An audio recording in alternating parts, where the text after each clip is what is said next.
All right, well, here's an old French-Canadian tune, and it's about a guy leaving on a boat going to Canada. He's saying goodbye to his girl. Oh, wicked. And who knows what's on the other side, right? But anyways, it starts off, Belle Virginie, les larmes aux yeux, je viens te faire mes adieux, et là je repars pour la...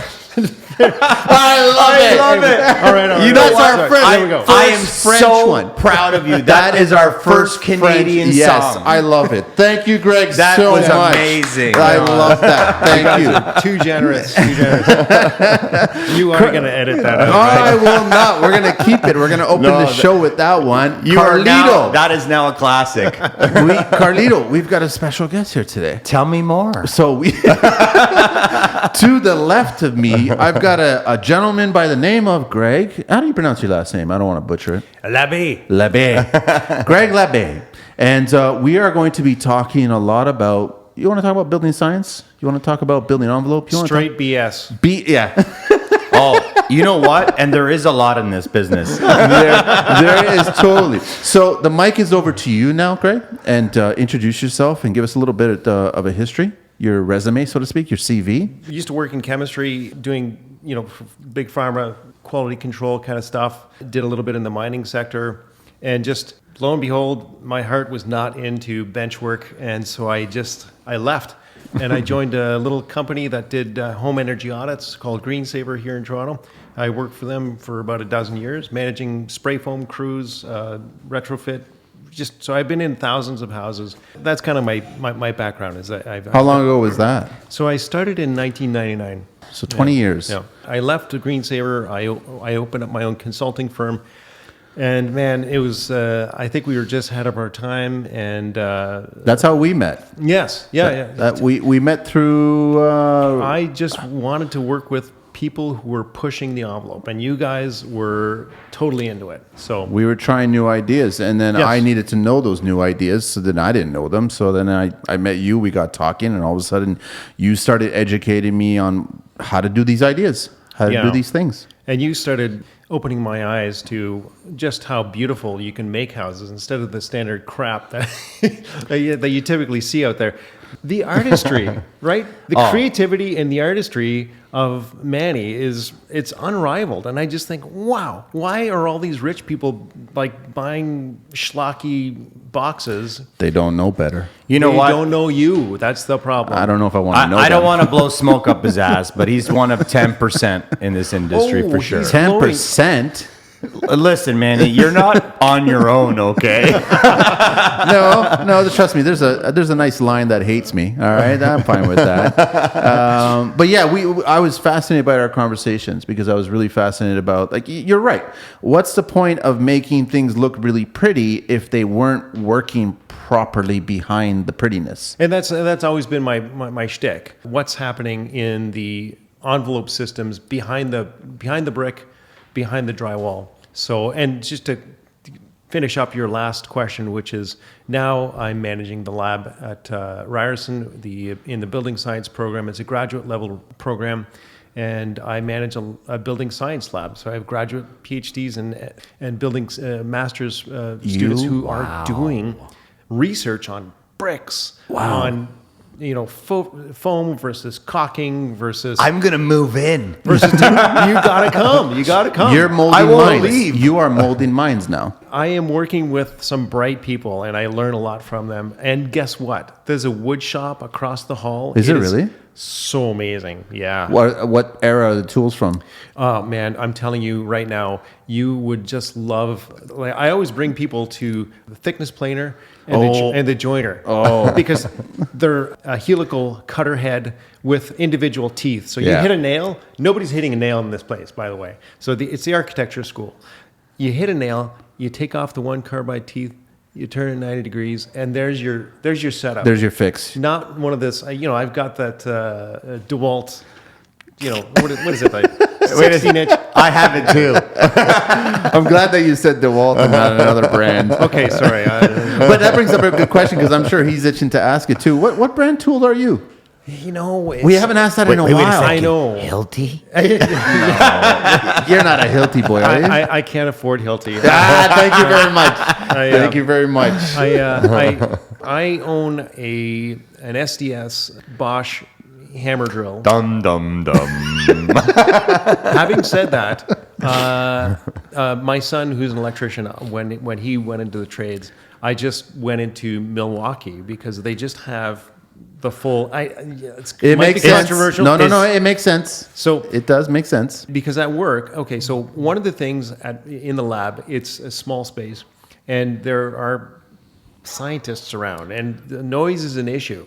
And so one of the things they have is they have an impact driver that is a hydraulic impact driver, and it's quiet. Wow. I remember quiet. seeing. Yeah, really, huh? Yeah, Makita makes one as well. Of course, Nikita. I Makita love makes it. one of I know, everything. I know. Everything Makita I know makes. they're hard to find though. It's called the Surge, and it's a great product. But He's not a DeWalt guy. That's all I got to care No, about. he's well-rounded, actually. He's named a few. No, I heard he's not a DeWalt guy. That's what I heard. but I personally I bought Bosch tools There we go. For my own purposes. You guys are friends. No. Well, at least I know why Manny thinks the way he does. Let's get back to BS. Wait. Wait. Please don't be diplomatic. Well, try not to name names. We don't want to get sued. But be very honest if you can. But yeah, I want to get back to BS, so building science, and your thoughts about it. Let me begin by this first question. What is wrong with building science today? So I think more if I pull back, if I parse that question out, you're kind of asking what kind of building science issues are we coming in, across repeatedly in the buildings that we're making. Repeatedly, when we do diagnostics on buildings, especially Part 9, smaller buildings, a lot of them are based on the air barrier system not being fully integral. So the building code is pretty specific. It asks you to install an air barrier system. And the key word there is system, air barrier system. And so if a window is part of a system, that window ties into a wall assembly. That wall assembly has an air barrier. They have to be completely, flashed and or seam sealed. So it's that continuity. It's that continuity of the air barrier system that is, from the transition from the basement, often from the basement foundation to the above grade wall, or to the platform frame, and then the above grade walls. Those transitions from, you name it. There's always junctions where things go wrong, and you find condensation or degradation, premature degradation going on. Thermal loss. The heat loss, for sure. You know what? It's funny you say that. You were just talking about the transition from one floor to another. I always find that whenever I look at construction, the rim plate, the ledger plate around the home, that's the one that always suffers, right? Yeah. It's never thermal broken, or it's never airtight. So, pun intended, the disconnect is really the issue here. It's a disconnect. It's the trade, because now it sounds like, from what you just described to me, it's a trade issue.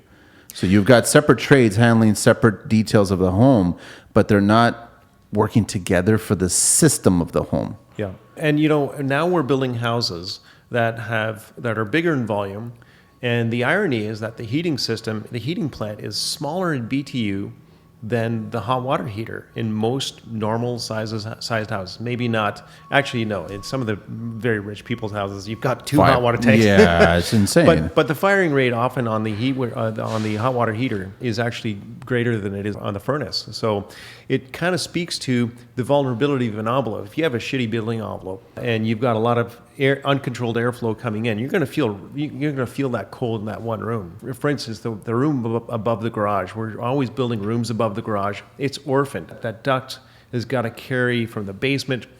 It's got to push that air through 90, 100 feet sometimes in order to get warm air to that room. And that room is, almost 5 sides of the box are completely exposed skin, and it's constantly losing heat. Plus, the master bedrooms up there, they're more sensitive. They've got big windows. It's like, true.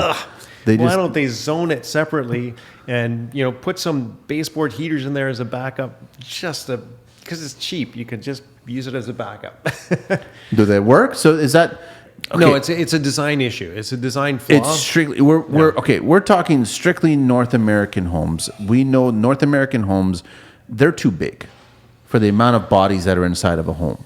We don't have 15 families inside of one home now, but we've got homes that are 5,000 square feet plus the basement, and you've got a family that's 2 kids and 2 parents. Yeah.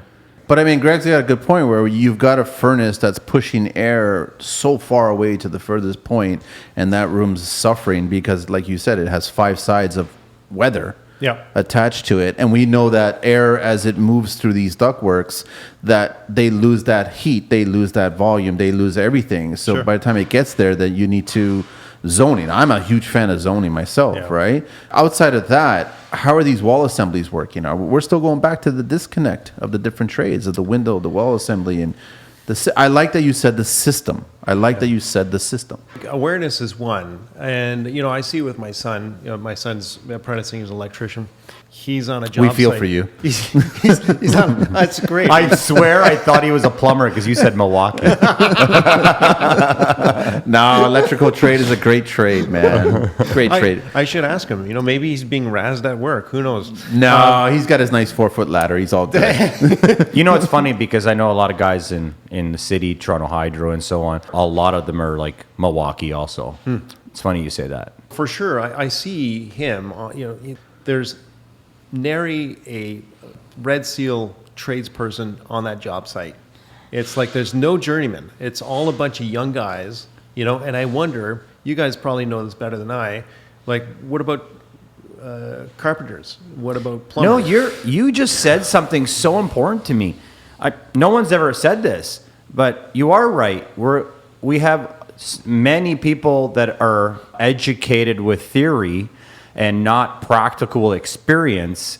They have their Red Seal or certificates, but they don't have the experience of where and when to do what. Really great point. I just wonder, on the trades, I don't know. I'm assuming on a commercial job, like, when testing U of T's windows at one Spadina a couple of years back, I'm assuming there were a lot more Union members, journeymen. More journeymen on the job site than apprentices. Are the high rises worse off than the custom residential? Or? And maybe this is just his company, and I shouldn't name names. No, here. Of course not.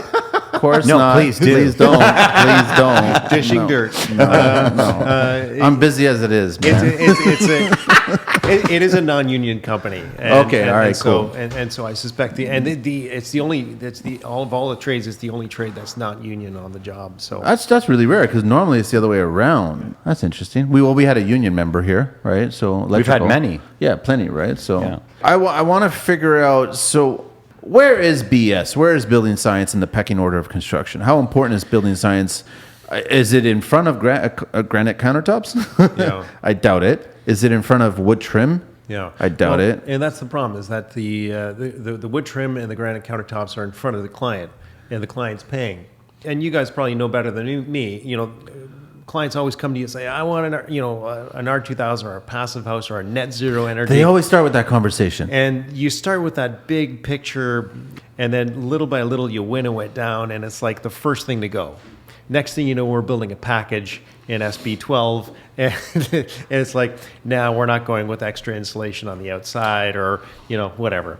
I actually find that maybe you guys have more educated customers. I shouldn't say that, but my interests of my customers are never on insulation or R value or energy efficiency.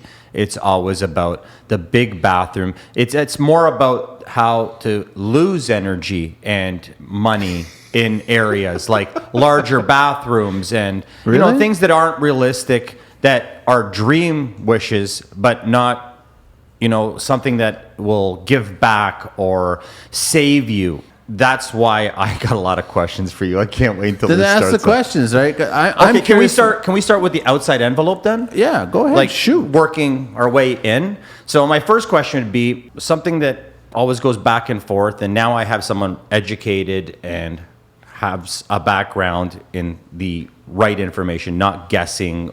Is an envelope seal better from the inside or from the outside? Let's start with that. Ooh, good question. So it is a good question, and it's certainly easier to get a better air seal when you're doing it from the outside, as opposed to, like think back 20, 30 years of the 6 mil poly on the inside, and then in comes your plumber with a torch, your electrician with the wires, and every electrical box, right? How many electrical boxes and how many plumbing penetrations do you have on the outside? It's like 1/10. It's like a present. It's easier to put your air barrier on the outside. The only caveat to that is that either your air barrier system on the outside, your full-on sheathing membrane, either it's a vapor open membrane, so like a Gore-Tex that breathes, or it has R value, like SM. So for people who don't know, what is SM? It is extruded polystyrene. Sorry, I should use the technical term, not the brand. No, so that's fine. It's interesting you bring that up because we actually had Hans in here. Oh, yeah. We had Hans in here from Pinwheel when we were talking about it, and he was telling us the Germans were saying that they don't approve of the polystyrene on the exterior. It's not a part of their building code, right? So But that was also Germany, right? It wasn't Canada. It was Germany. Is that like a Grenfell Tower, like a fire code issue? I don't or know is that- exactly the specifics of it, but he was saying that it was not approved by their building code. So, and we know that that's a lot of builders now are doing that. A lot of companies are coming on board and they're offering that option to put that on the exterior application, right? Yeah. And you can put you could put Roxol in the outside. We've got some Roxol. It's like a stiff board. They're like 3 by 5 feet, kind of an odd size sheet. They're super stiff, and you'd screw them onto the wall. Yeah, I usually do that in basements. I do that, then I build the framing, and then I put the Roxol in between the studs, and then I'll vapor barrier if that's the choice of the homeowner. And Roxol is a fantastic product to have in a basement. One of the students, he's an engineer, super bright guy, Yash. Love him. He's doing a study on different types of fibrous insulation right now, and literally dunking it in water. And I tell you, man, Roxol does not hold water. It drains very, very. Oh, really? Drains very So nicely. it doesn't burn. It doesn't saturate in water. Doesn't hold water, but it's still breathable. Yeah. And how dense is it to hold the energy of hot or cold going through it to come in and change? Yeah, so in terms of the R value density, it's not quite as high as, let's say, like an extruded polystyrene, like the blue or pink board foam. If you allow for it, you just put a thicker layer. You put 2 layers in there. Why are we still using pink insulation? My pet Like peeve. I'm so not- happy you're talking listen, about I this. don't make a phone call at a payphone. I don't listen to an 8-track. I don't watch movies on VHS or Laserdisc. I don't have a Flowbee cutting my hair. You know what I mean? Like, you know where I'm going with this. Like, why are we still using fiberglass? Why are we still cavemen? Yeah. Why are we, like, you don't like it. Do you like it? Is that? I'm smelling something.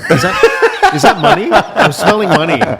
No, I'm smelling money. It shouldn't be minimum code. And I think Manny's right, and I think I can smell what you're smelling. Okay, let's be honest. Okay, so if I give you guys each, so Manny, I'm going to give you a bag of pink. Carlo, Carlito. Sorry, It's okay. My mom calls me Carlo. Oh, jeez.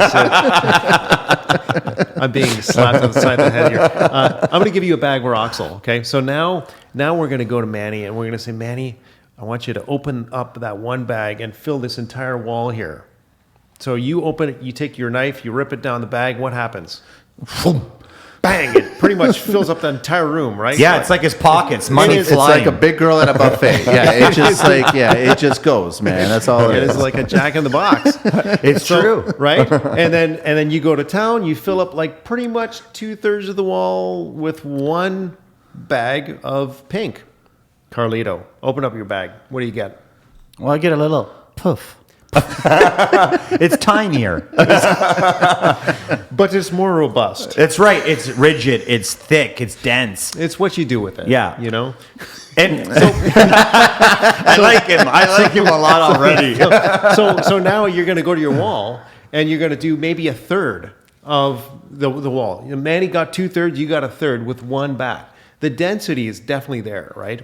But it's a better product. It stops, it attenuates sound better than fiberglass. I don't think they Doesn't even have any claim. sound at all. No, Yeah. in terms of sound attenuation. So I've never purchased a bag of fiberglass, so I don't even know what the cost of fiberglass is compared to Roxol. what I want to say, and we should get to the price right away. I did fire and water damage for many years. I worked for insurance companies. I also did projects where I was forced to use pink. And my experience was Forced? because it's a budget. It's already there. I'm finishing a project for someone else that's been booted out. Forced. What I found in my experience in this business is that whenever I open up a wall and I find pink insulation, I find mice. I find squished and pulled and ripped pink insulation all the time. I find soaked, molded insulation. It's never, when it gets wet, it shrinks and gets tight. It doesn't, like I found complete failures in it. With Roxel, I've never found failures except for when people tear it instead of cut it with a bread knife. I'm a spray foam guy. I can't wait till we get to the spray foam. I also like rigid boards. So Yeah. I just wanted to say one thing, that this show is brought to you by Pink Insulation. no, it's not. No, but these are all valid points, right? So I mean, back to the cost thing. Do you know offhand, like what is it twice as much for the Roxol versus Pink? If memory serves, I haven't bought a bag of. So the other day, I think it was about $12 to $14 cheaper to buy the pink bag versus the Roxol. I was in that aisle. I was just So going what is through that, to get 25%?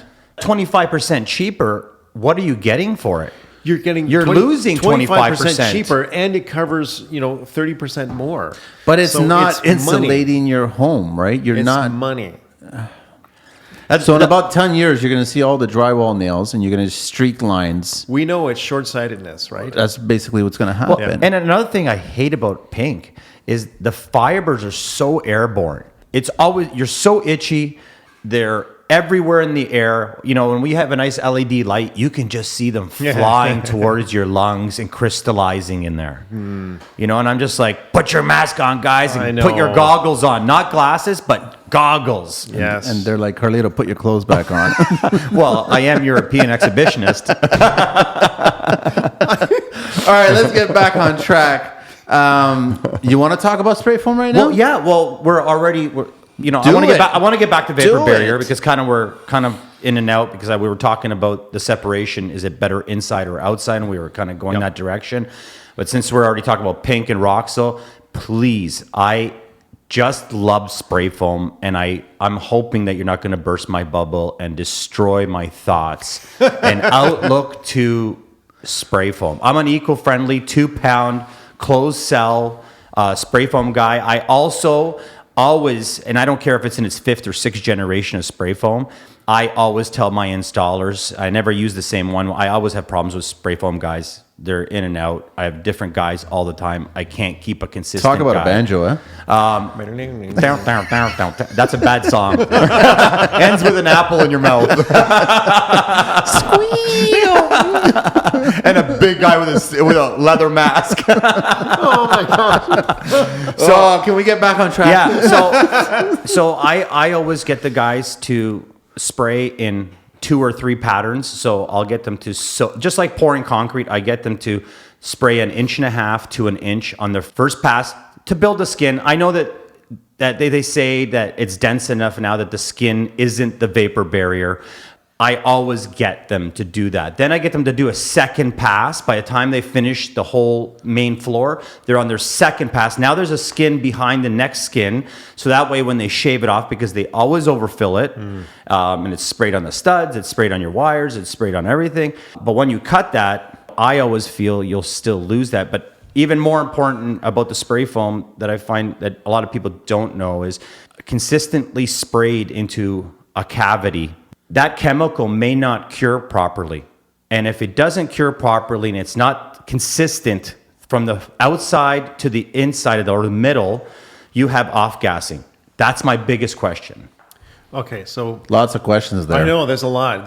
So back when I was at Green Saver managing guys who, I was a Kafka certified spray foamer.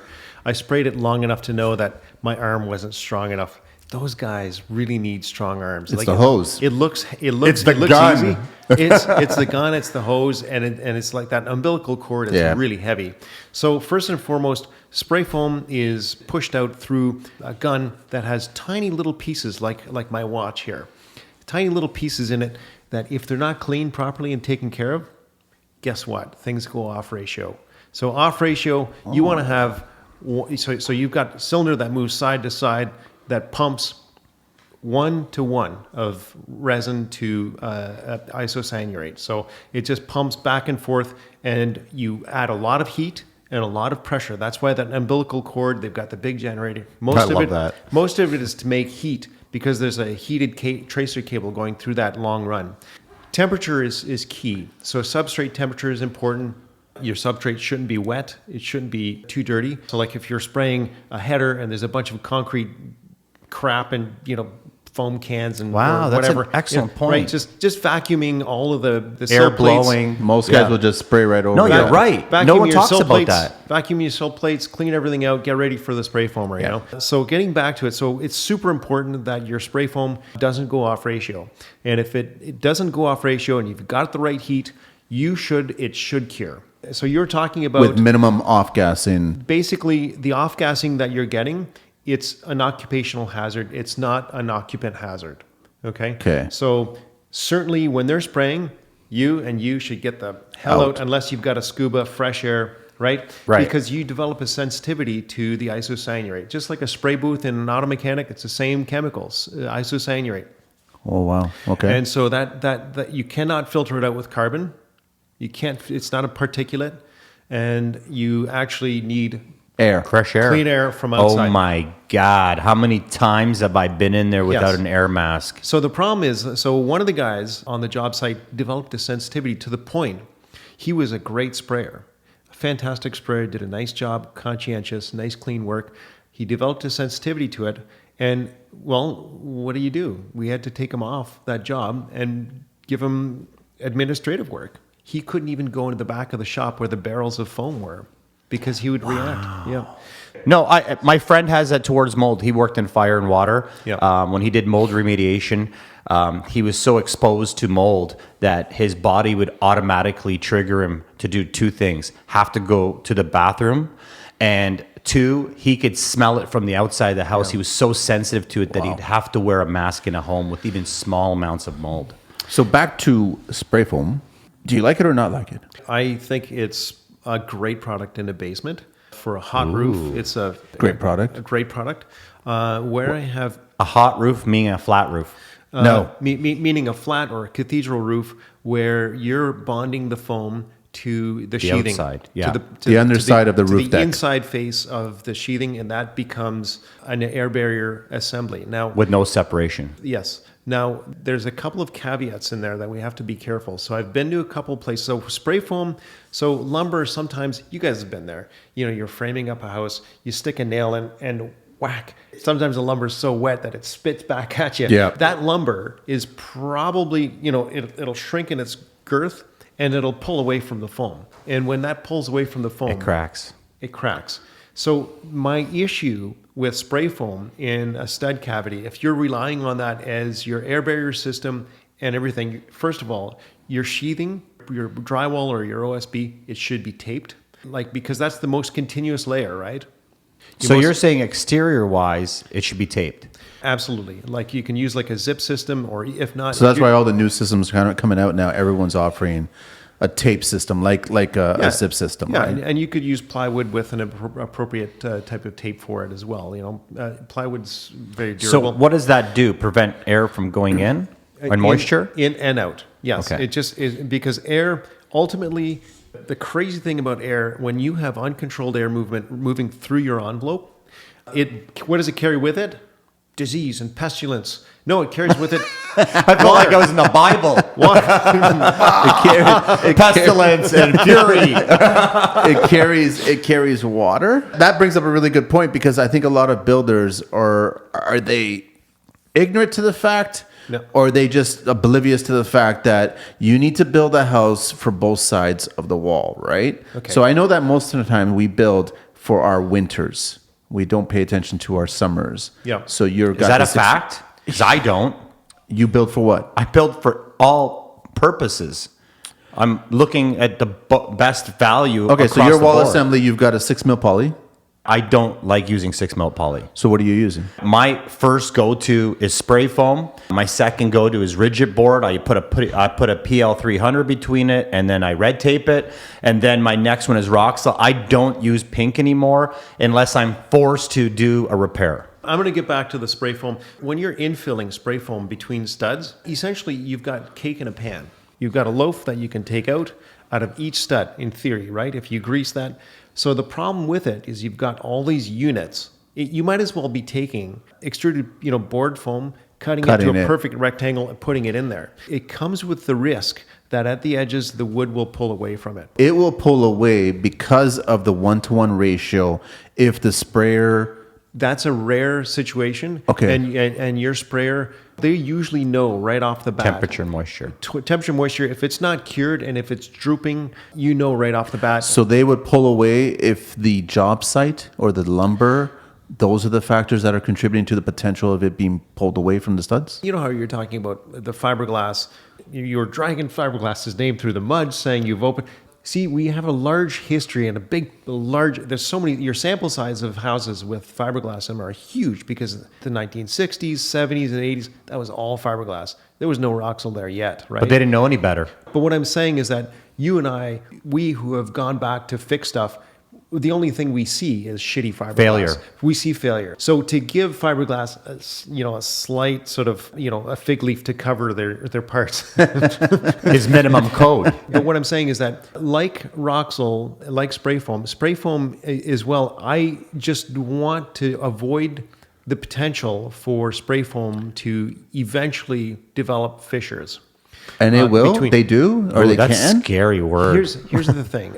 I've done a lot of diagnostics on buildings. We've done a church that burned down. So this building, essentially, the spray foam had all pulled away from the 2x6. And this was a fire? No, this is a fire. Completely burnt a century-old wood church to the ground.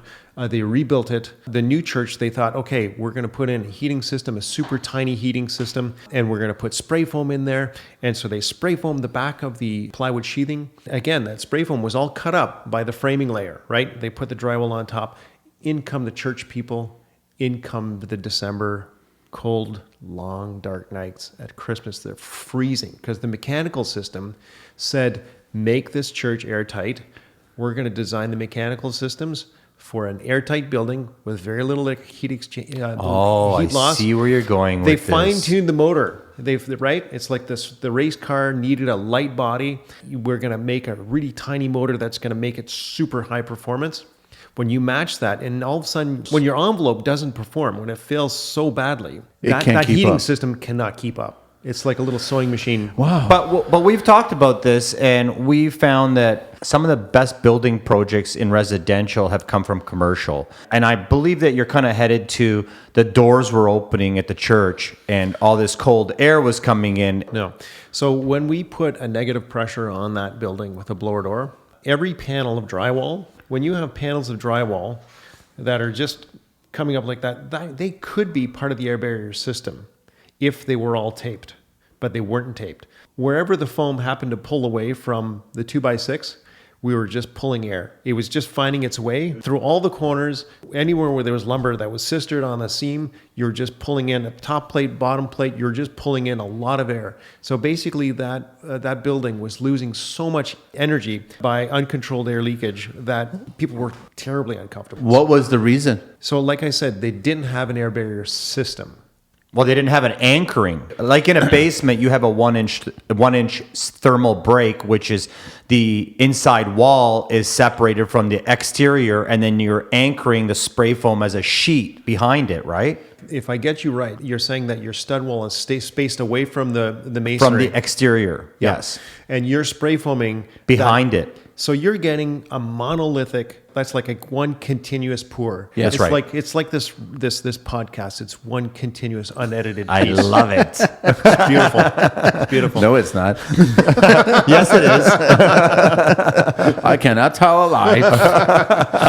That's what he's talking about. But I want to get back to the church there where did the system fail? Who dropped the ball on the system and why those fissures it pulled away? It wasn't clear in the design where the air barrier system was. And I think because it was a unique heritage building, the inspectors were kind of thinking, well, okay, maybe they were just caught off guard. And, let's be honest, nobody airtightness tests buildings. They don't. Very few people do. But you should, because you said you worked for an energy efficient company. I do.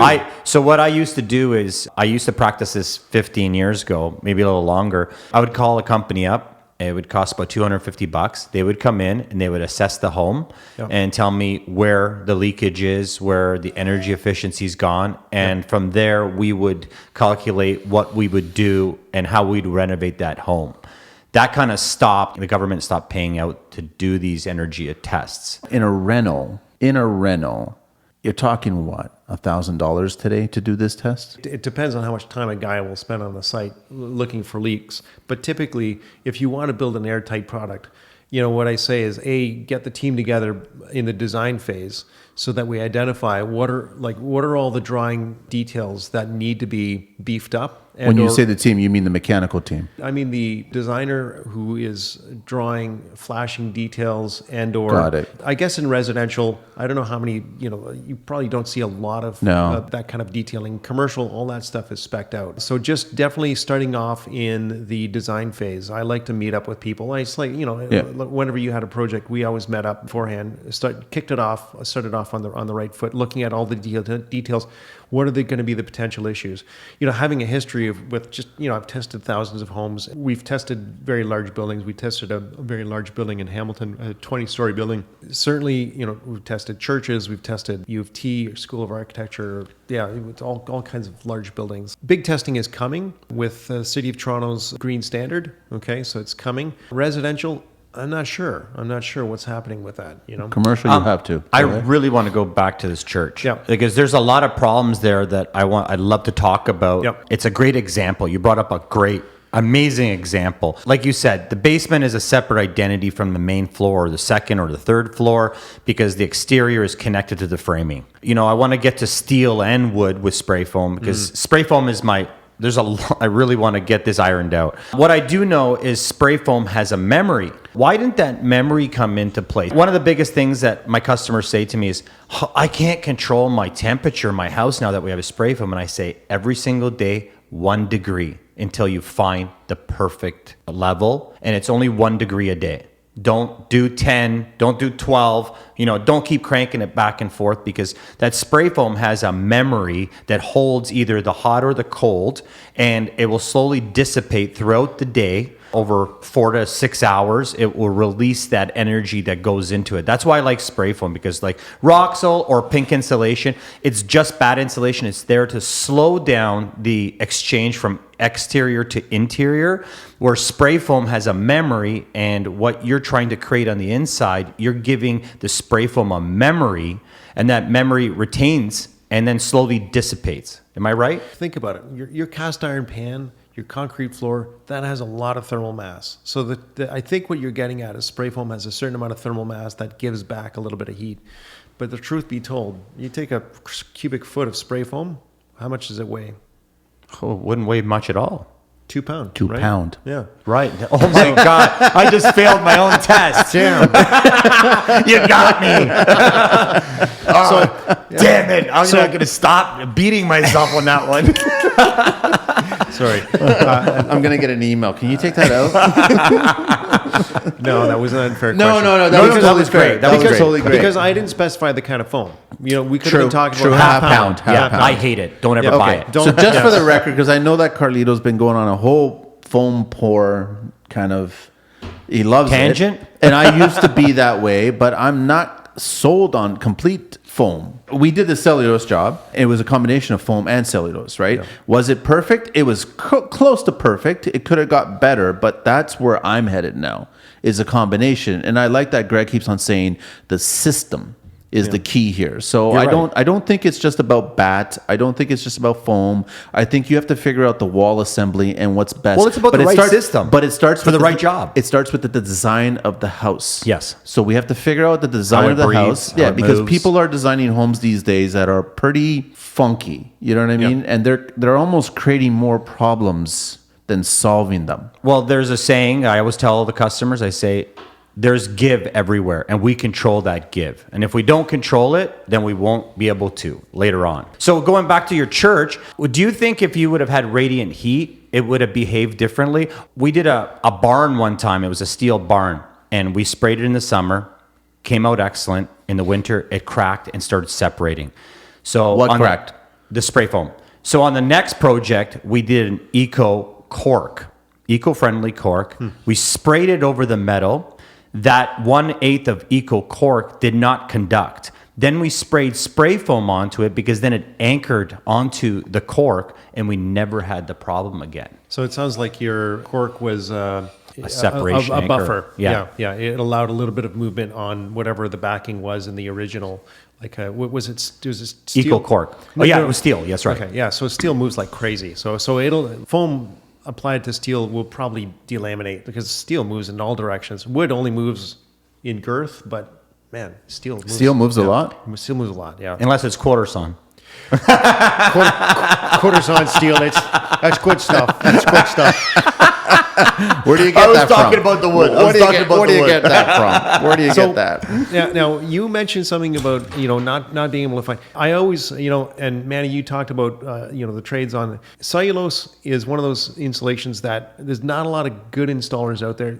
It's an interesting product. Yeah, it's a good product. Spray foam. I always say hire the guy pulling the trigger rather than the company or the brand. With regards to the brand, let me just put in a plug for Elastochem because they are making a spray foam with global warming potential of 0. What? Or of 1. Yeah. Where are they from? What does that mean? So it means that the CFC used, most spray foams use chlorinated molecule to expand and create the little bubble. And that bubble, it stays in the bubble. But the problem is when that eventually releases slowly over time, it gets in the atmosphere, it causes a problem with the ozone layer. So ozone depletion. Wow. So And this company is called Elasta? Elastochem, Brantford, Ontario. Really? Yeah. I didn't Canadian realize company. that. That's amazing. This is new, or they've been around for a while? They've been around for, I think, 3, 4, 5. Yeah, it's been around for quite some time. So yeah, hire the spray foamer. When you find a good spray foamer, if that guy or a gal moves to another company, follow them. They will save you money by not spraying. I've had guys who are like, just keep hiring a partition wall, and it's like, why are you spray foaming a partition? Oh, sorry, I thought that was an outside wall. Well, I've had problems where guys have sprayed water tanks and sprayed Overspray, yeah. Just being careless. I built a house in Toronto, and I knew these guys, so I left them to it. I wasn't even there. I didn't even second guess them. When I came back, all the siding was covered in spray foam. Like, man, that's double the work, man. That stuff will carry a long way, and on the wind. But getting back to the church, your basement example is, I love it when people install, the first pass is one continuous layer of foam. It's great. And because that one continuous layer behaves like a system. And then you can layer on top of that, you could peroxyl, whatever you want, that base system is there. Let's go up the wall. Now we're above grade. Main floor.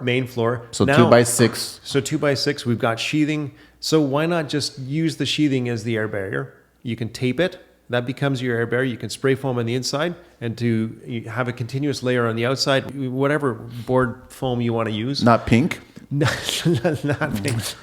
And now moving up towards the cathedral roof, the interesting thing. So if we want to do a hot roof, the one thing about a hot roof is that you need to have the foam bonded to your sheathing. You can't have a gap. If you've got an air gap back there, again, it's the air will find a way to get back there. And the air is the conveyor belt that will move moisture in and out, especially if it's moisture, air from the outside, no big deal typically.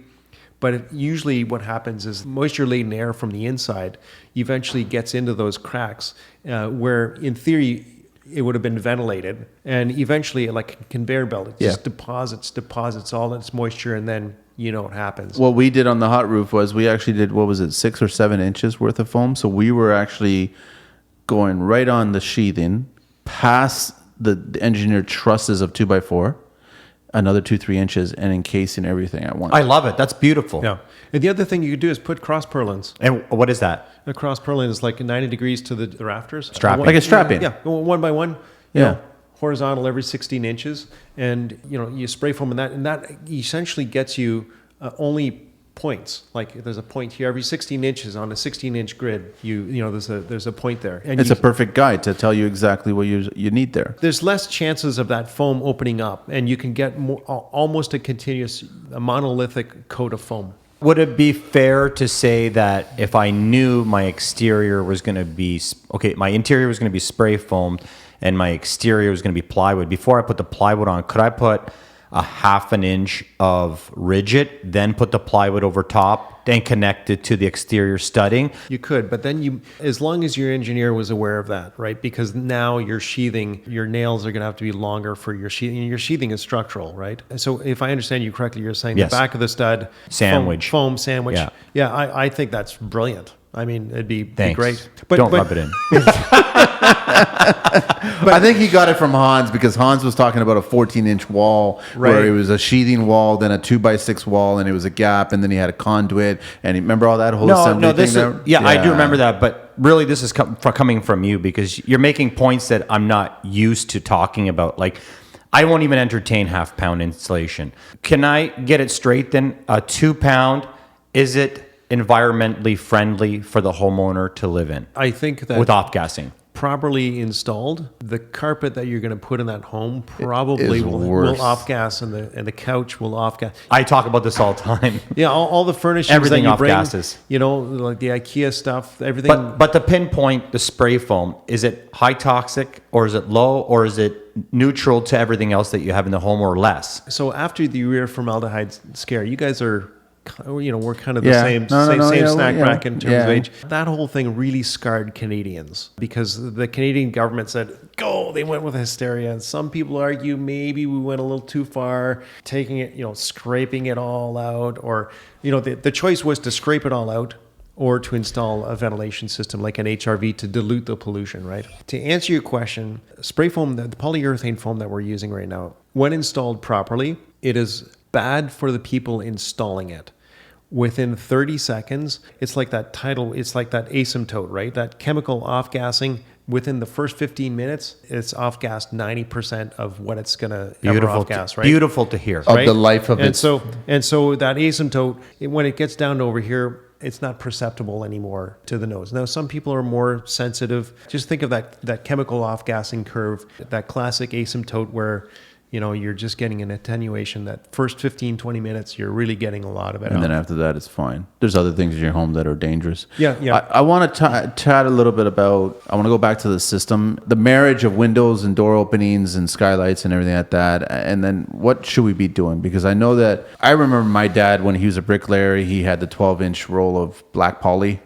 Staple, and just put it on, pop the window in there, and all of a sudden just shim it and shove a little fiberglass in between. Yep. And all of a sudden that was it. But that's not it. No, for sure. And you need planning. I was at one tract built a lot in Mississauga where the builder gave clients the option of going with different sheathing insulation packages. And one of the sheathing insulation package was actually thicker than the other. And of course they poured all their foundations the same width. Well, guess what? When you built your brick ledge for like a 3/4 inch insulation, and all of a sudden they put in A 2-inch. a 1 inch or an inch and a half. Well, that's pushing the brick off the ledge. So That's a problem. So there was a bit of a problem there. And, the bricklayers would come, and the bricklayers were cursing because they're structural steel. So they would just bash a hole in the air barrier system in order to put that angle iron was taking up too much real estate behind the brick. It's interesting. One of the students in the lab right now she's testing different types of sealant methods as well as different shim methods. So we're comparing plastic U shims with cedar shims. And Can you tell us? if I had the results in front of me, so she's been hoarding the data. Jeez. Oh, okay. And we're comparing 3 different methods of sealing. Tape. You tape around the frame of the window. You stick your window in the rough opening, and you unstick the tape, and then you glue the tape onto the rough opening. So it does that transition seal nicely. So Got we're it. comparing tape to caulking to spray foam. And this is just comparing an air seal. And what we're doing is we're pulling a vacuum on all these different types of windows. And I we're need to work for you. Measuring your, you just need to come by the lab. Come by the lab. We are Come on, we are we need to totally come doing by a the visit. lab. I'll We are buy you guys lunch. Come on. I'm in. We'll come by. Yeah. For sure we'll come by. So you guys are testing, what kind of tape are we talking about here? Membrane? Like a membrane red tape? tape. No, it's a Siga tape. It's funny because I was using a lot of caulking. Like a lot of caulking. I should have put in a bit of a back rod in there. Essentially, one window was taking sometimes as much as like 3-4 tubes of caulking. I was like, man, that's a lot of money, Yeah, that's a lot of waste. It is a lot of waste. We don't want to put garbage in the landfills, right? Hey, man. Environmentally friendly. Totally. I'm an eco-friendly guy. But believe it okay, or so not. what kind of caulking were we talking about here? It was a silicone. Just silicone base? I forget the brand. I got it. Okay. No, don't. Probably we don't need the Tremco. brands, but M&L Lumber. okay, that's where you got it from? Yeah. We don't know the results. I really would love to know. Asala does. We'll have to. I'd like to know about the plastic shims versus the cedar shims because Yeah. I think everybody uses cedar shims. So the other thing that we're going to be doing, so we did the spray foam. We did one bead of spray foam on the inside. So these are anchored windows, right, with straps. Problem with the strap is that it's offset, right? Yeah. Window on one side, frame on the other. So we spray foam this side. Now, and we measure the air leakage. Now next week we're going to go and put in from the outside a layer of spray foam, a second layer of spray foam, just to see how much more airtight they are. Because now we've got this part, we're going to get that back part. So you just painted a picture here of, I think every installer only does one side or the other. No. They don't do both. The two people that we've had on the show that did the windows, I'm talking about the industry. Okay, sorry. We have very special guests here, right? So they want to build better than everybody else. But the industry... But we don't want to teach anyone the wrong ways. We No. want to teach But am people I the right or ways. wrong that the industry does just foam on one side? In my experience, and my experience is probably a little bit... I've been out of the testing residential business for probably about 4 years now. It's been mostly commercial and the occasional, like guest like you. Got it. Pass by. Buddies. Wait, Manny has a buddy? I have several buddies. I thought I was his only friend. People are actually interested in building better. I know. So I'm curious about it. You're I've got a referee. very, very serious question to ask you, Greg. Do you wear a lab coat in the lab? Beaker. Actually, does everybody wear lab coats? I do have lab coats. Can we go there and we'll have to wear Totally. lab? Oh, really? totally. Well, Yeah. his is probably going to have Croatian Butcher on it or something like that. But I actually, in homage to my grandfather, who was a carpenter, a cabinet maker, I wear an apron. If I'm working in the shop, I'll wear an apron. If I barbecue, I wear an apron. I remember being on That's the roof. all he wears. I remember doing roofing Dum, dum, dum. with my dad and one of the neighbors, and that's what the guys were wearing. They were wearing Aprons? an apron. Yeah. Really? Just a cotton apron. The nails were in there. That's all it was, man. Simple. They're a lot more comfortable. All right. So you got more questions? Well, yeah. I got lots. We're so excited to have you here. We're kind of bouncing back and forth. That's usually our MO anyways. We were talking about insulation, and we've covered some of that insulation talk. We could put the rigid insulation in the same category as 2-pound closed cell. I really want to get the vapor barrier. Some theories or, people talk about vapor barrier. I've heard from really brilliant people, and I've heard from practical people. The brilliant people tell me that vapor barrier 6 mil plastic is not airtight. It's still breathable. Is that a fact? Let's test it out. Let's wear. If you to answer that question, I would say that that's a fallacy. That 6 mil poly. First and foremost, you can have a 6 mil poly, but is it an air barrier system? But the material itself is vapor closed. Okay. It's not like a piece of drywall, the unpainted drywall, it's vapor open. Okay, some moisture will travel through it. So if I take have you guys ever heard of the wet cup, dry cup test? No. So in the lab, the students just love this stuff. They'll take a glass cup, and they'll fill it with water, and they'll seal a piece of drywall to, or seal a piece of rockall to it. They'll just measure the weight change as the water dries. What? Yeah, the water dries through. Let's say you've got a piece of rockall. Duh, right? Yeah. It'll breathe like crazy. The water's just gonna. So you can see that. Wow, look at that. Within 3 hours, all my water evaporated. Okay, So it's breathable. so it's breathable. So now if we take a piece of drywall, Brilliant. so the drywall, you see it dries, but it dries over many days, right?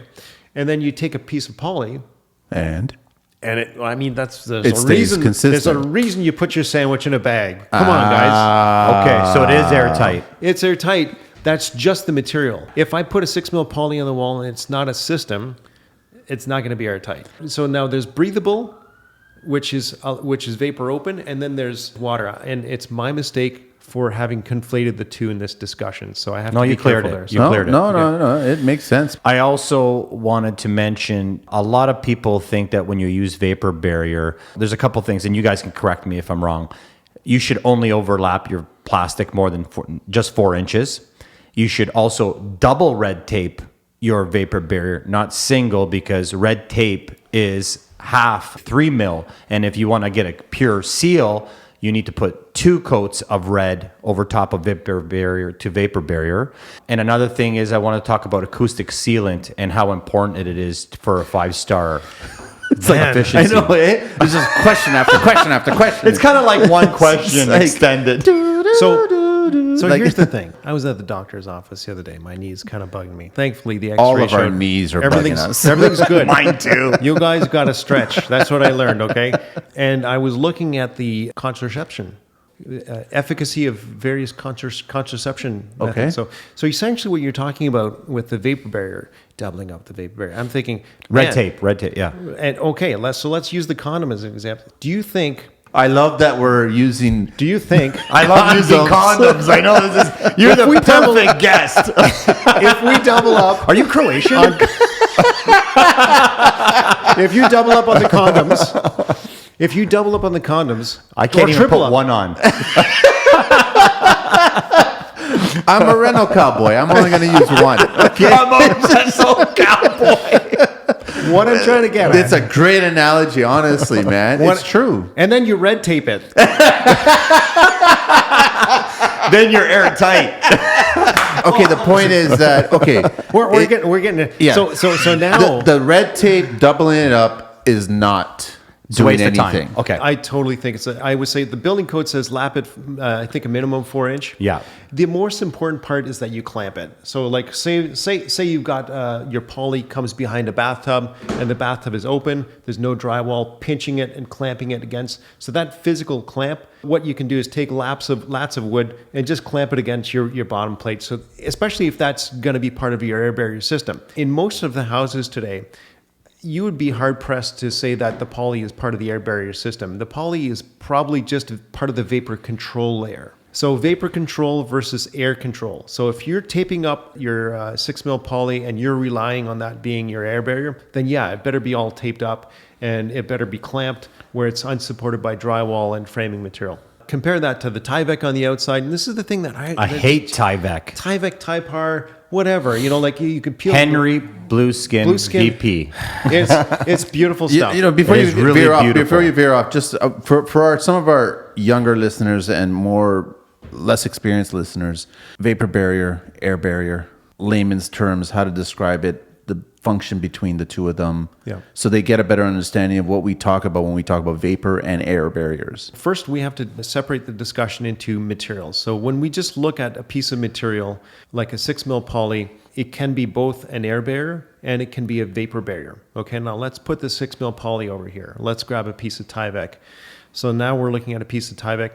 That piece of Tyvek is vapor open, and it can be part of air barriers, part of an air barrier system as well. So no air will actually go through it, but the vapor moisture will go through it. So the nice thing about that is that things can dry. So that's why we put it on the outside as vapor open. Just like most Canadians don't wear rubber coats on a cold day because of condensation. Yeah. If anything, we go towards membranes like a Gore-Tex, which is vapor open and is breathable. Also, so it's breathable, but it's also waterproof.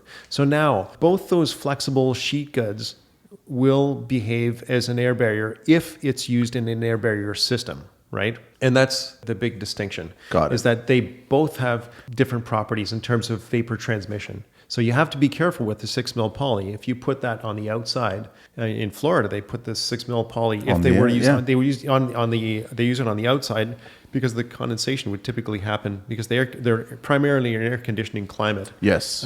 You can get condensation on the inside if you put your poly on the inside. So in Florida, they build with the reverse. So the one thing to actually take away from all this stuff is that you have these different materials that have single purposes when they're by themselves, but when they're connected to a system, they have other purposes as well. Yep. Contributing to the whole system. Yep. And sometimes a 6 mil poly is just a vapor control layer. Okay. I got 2 more questions Perfect. for vapor Thanks, barrier. Greg. One thing I wanted to mention is minimum code in most construction. Guys are putting 6 mil vapor barrier underneath their tracks or sill plates, but mostly their tracks in a basement floor. Just let's use a basement floor for example.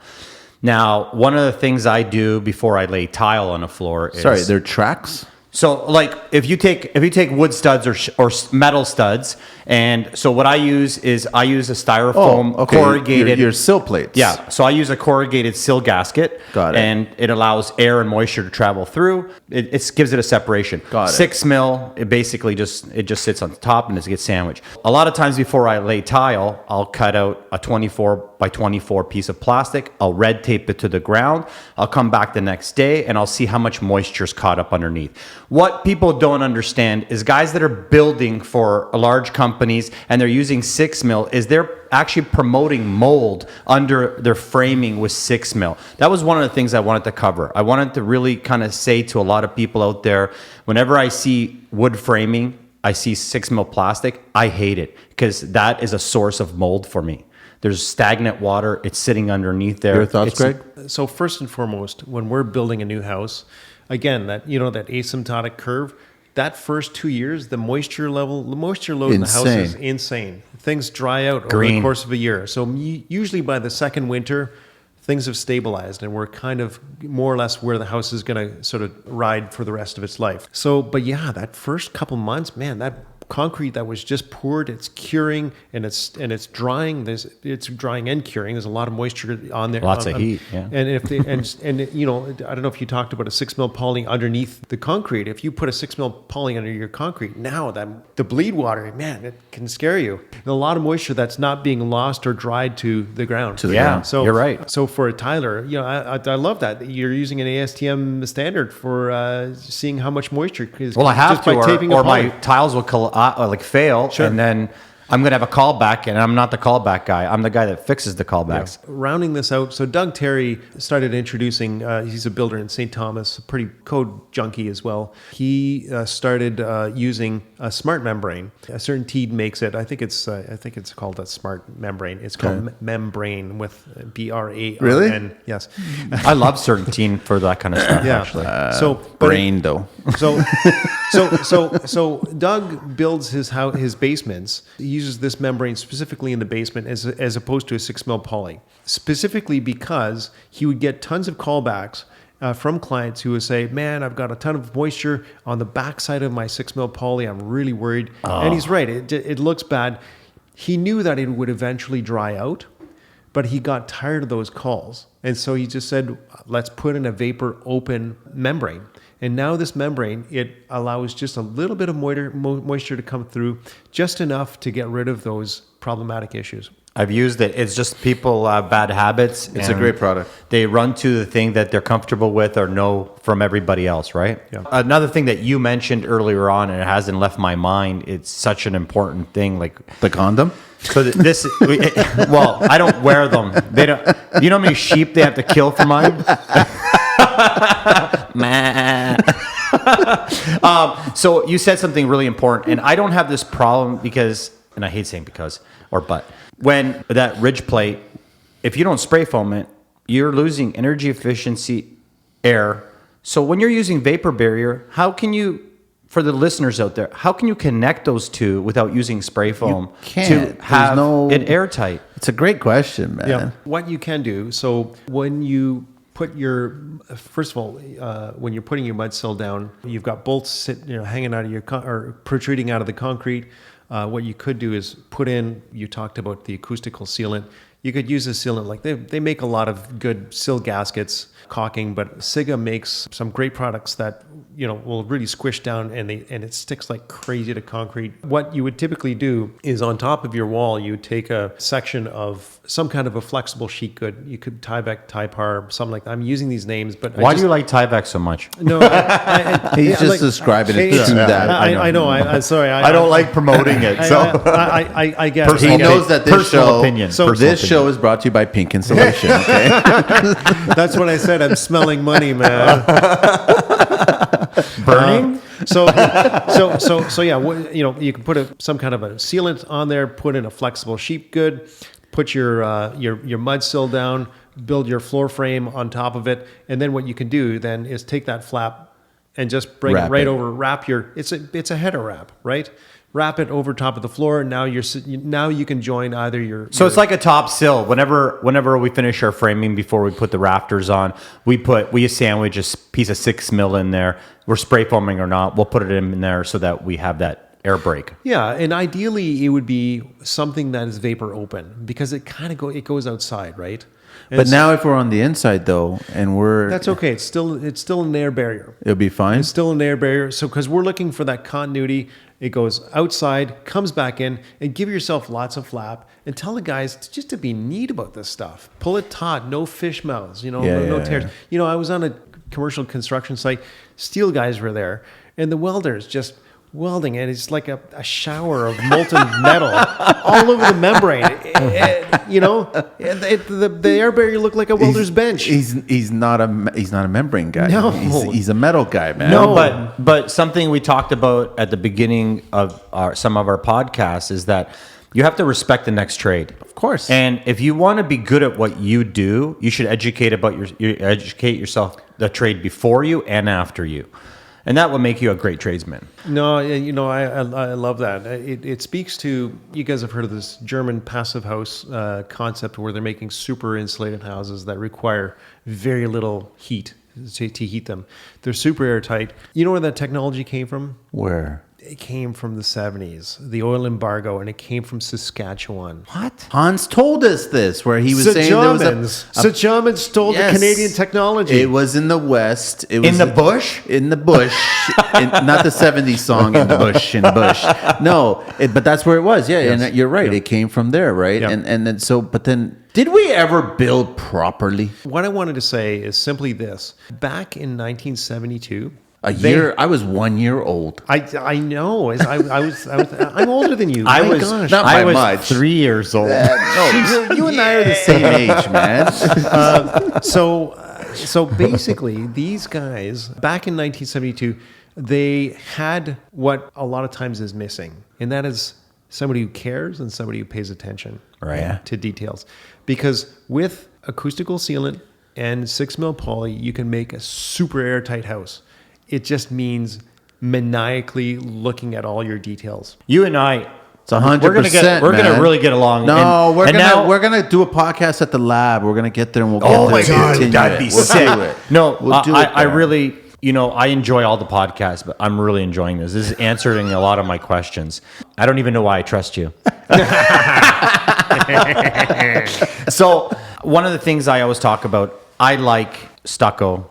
I like airtight homes. To me, an airtight home is more efficient than a breathable home. I have this argument all the time with builders and other contractors.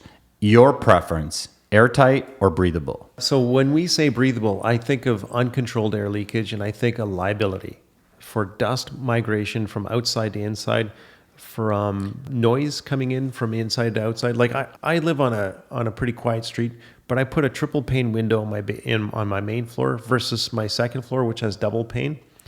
Huge difference. Wow. Huge difference in sound attenuation. Well, triple pane's all about sound also. It's just sound. It's crazy. Sound, pollutants coming in, uncontrolled air leakage. So guess what? The building code, we used to be able to put in suck-only, as Joe Stebrick says, we used to put in suck-only bathroom fans, right, as our ventilation system. We turn on, and somehow that would... it would suck the whole thing, right? And like making a mold. and the air outside would make its way in to replace, right? We're relying on on a $70 Broan bath fan, a little meat grinder. Not going, me. "Meh." Panasonic. And it's Whisper. And the tail end of this I love podcast it. is brought to you I by love it. Broan. Panasonic's. I've installed a ton of them. Whisper Green. You know what? So- Whisper Green. To round out this discussion, tight versus leaky, I say you are all paying for balanced ventilation. So the building code changed a couple of years ago. Now you have to install an HRV, right? Yeah. Yes. What the hell? That piece of shit is costing you a lot of money to operate. You better have No, an but you can airtight turn it envelope, off. You just have to have it in. right? You better have an airtight envelope. Why can't you have plants instead of... Okay, so now we're getting into... Wait. What so- are you talking about plants? No, Okay. because we're talking about air purification quality. and air movement. Yeah, no. yeah, Moisture but and... there's still more oxygen outside than there is in an airtight house if there's lots of occupants in there. So 215 Spadina is the Center for Social Innovation used to be there, and they had a green wall. And again, they had that big green wall was a beautiful thing. It looked beautiful. Okay, it got no natural sunlight. It looked beautiful. Once every quarter, they would have a service person come in, and they would clean off the wall. Because that wall got, there was all kinds of Moldy. gross shit growing Yeah, back bugs. there. And your buddy with a mold sensitivity, like me, would have freaked out. I can tell the minute I opened that door when that person was servicing it, because he would turn off the suck only. The suck only ventilation was drawing all the air in the room towards. So I didn't smell the wall because all the air was migrating towards that wall, and it was masking the fact that all those plants, all those beautiful green plants, were just full of shitty mold. And so the problem with plants. And this is a CMHC thing, okay? Canada Mortgage and Housing, you can put plants on your house. They look beautiful, but don't use it for air quality. Getting back to an HRV, you paid a lot of money for that HRV. Make it earn its keep. You know how you make it earn its keep? By making an airtight house. I love this guy. Let's go over a couple of things that, I've been making notes as you've been speaking because I don't want to interrupt. I'm really good at interrupting. I like speaking. I like listening to myself talk. But you're clearly a good listener. You wrote notes. He's always writing notes because he forgets what he says. Well, no, because it's so exciting and there's so much knowledge here, and I just don't want to skip a beat or forget something. I want to educate myself and everybody else that's listening too. I think that we're covering really important topics that no one wants to talk about. This because is a of great budget, talk. I'm because always of budget and fascinated about costs. talks like this. One of the things you were talking about really hit me at home base. When I was thinking about rigid lines coming up from the HRV, you said that there's a lot of energy loss. But now that energy loss is mass inside your house, is it not? Sorry. You were saying that you were calculating that in long ranges of, say, 90 feet, you weren't getting the proper temperature into rooms because there was so much energy loss inside of the cavities where the rigid lines were, like in the floor joists. No. By the time the heat source got to that zone, that area, it was lost. Insulating those lines, would that help? All those ducts are usually inside the envelope, inside the insulated envelope. You're better off just to make them air seal them, so that you're getting all the volume, like whatever you put, like every bean you put in here, you're getting that bean out the other side, I don't see it But I think, Greg, practiced. you were saying earlier that in that kind of a situation, if you've got to go so far, you're better off creating a zone system. Well, I think that if you're going to have shitty design, you better compensate for it by just zoning it. Yes. If it's a boiler, it's easy to do. If it's forced air, not a lot of guys do forced air zoning. You can do it, but it's a pain. But why not just put in, for liability's sake, put in a 220 Heaters, baseboard wire, heaters, something. Put it there so that you can just turn it on should you need that extra little bit of heat. What's your favorite insulation? We talked a lot about them. What's your favorite system? Pink, man. Yeah, Don't get someone thinking that he actually said that.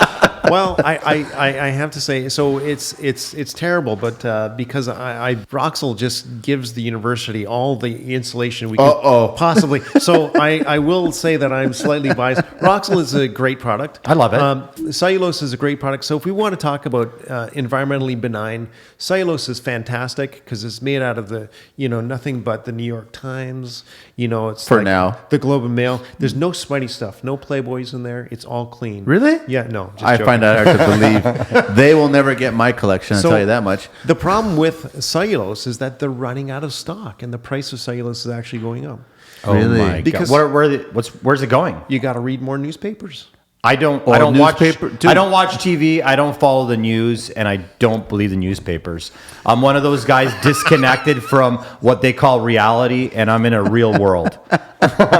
You're living it. Yeah. You know? What is that going to do to cellulose? Is it going to dramatically? I thought they were going to switch over to denim or. Yeah, no, oh my gosh, denim. I No. mean, denim would be, denim is interesting, but yeah, just think of that dishcloth. Yeah, no, Yeah. and diapers. I mean, we all grew up with cotton on our arses, right? Yeah. No, not yeah. me. Like, think about that. I'm in your wall. Croatian. Just throw you in the lake, come back out. Banana peel. Okay, here's the question because I'll ask it before he asks it. What do you want to see change in this industry? What would you like to see more of from the contractors out there? Well, I think testing your work. I think that, That's critical. we all, ESA does an inspection. How long did it take the ESA guy to run to your house?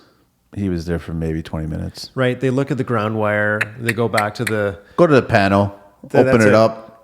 Hey, You know, gotta go. if it's clean, right? Exactly. How much does that cost, right? I think testing buildings for air leakage is one way that we're going to get buildings a little bit more efficient, but nothing beats finding people who care and who are willing to go the extra mile. Like I said, in 1973, we had all the technology to make an airtight house, to make an efficient house. So don't think that you need spray foam or like some kind of a foil-faced whatever. We have it. Wait a It second. was there. We have a lot of those products now. What do you think of them? Oh my gosh, Radiant products. It's like a mirror. Okay, let's say I have like 120 Celsius mirror. Okay, it's really hot, but it also reflects your image. The nice thing about a mirror is that it reflects the light back to me. So Yeah. infrared behaves like that. So it'll reflect off of a radiant panel. But guess what? You touch that 120 degree mirror, what's going to happen? Burn. Yeah, it's conduction. So the minute you actually have either a film of dirt on your shiny thing, it's not shiny anymore. And so it's emissive, just like the black floor here, okay? So if you want to take your aluminum foil and make it not reflective, essentially what I'm trying to say is, yeah, radiant stuff is you can't use it underneath the slab. That's been debunked by CMHC a long time ago. Hold on. You can't use underneath the slab? The air bubble stuff. Okay. What air bubble stuff? No, this is what I use. Actually, this is one of my questions for you. When I do pour concrete floors, what I do is I have a blanket. It's got double styrofoam air bubbles. It's got a foil back on both sides, and then it's got a layer of corrugated or styrofoam in the center, but it's sealed in a blanket. I take that blanket, I run it across the floor, I red tape it together, I run it up the walls, and then after the concrete's poured on top of it, I spray foam to the blanket. You're not going to like my answer. No, I want to hear the wanna answer. hear it too, I because if wanna I'm hear doing it. something wrong, then I want to change it. Guess what? What do kids love doing with bubbles? Pop, pop, pop, pop, pop. So now that's under your slab. So you're saying the pressure's popping them?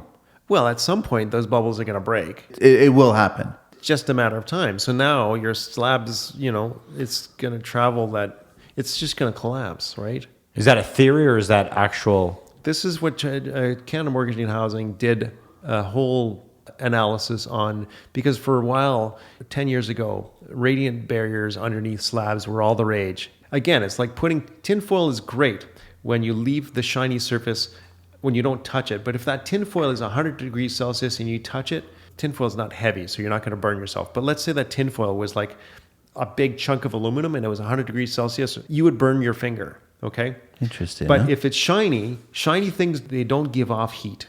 They're not emissive. Okay. They don't absorb heat, and they don't absorb heat and they don't give heat back. I can change that very quickly by sprinkling dust or by spray painting black paint on it. It'll become super absorptive and super emissive. That's why the back of radiators, in the back of your computer, heat sinks, a lot of times they're matte colored. Just by putting a matte color on it, Suck in that it heat. sucks in heat or it gives off heat. Okay. What would be the proper R value for a floor? Because every house misses this. I keep telling people that your floor is just as important as your attic or your cold space. Do you agree or disagree?